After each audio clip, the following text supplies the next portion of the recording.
In August, the shooting death of Kwame Jones was one of 14 JSO officer-involved shootings ruled justified by the state attorney's office. Tonight, for the first time, we're getting a look at what happened in the moments before and after shots were fired. The release comes after a summer of public pressure for more transparency from law enforcement. Here is On Your Side's Haley Harrison.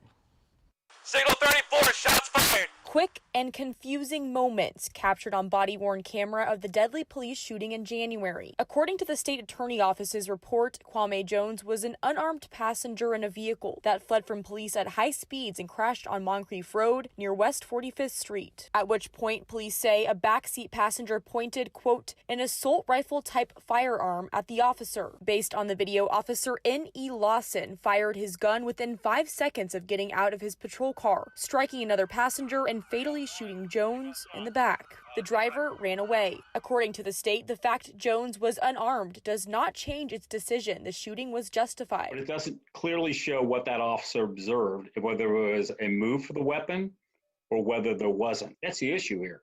I mean, it doesn't capture enough, at least from the video cam portion of it. First Coast News crime and safety expert Mark Bachman says body-worn cameras don't always show the whole story, and they shouldn't be the sole factor to make conclusions. Haley Harrison, First Coast News, on your side.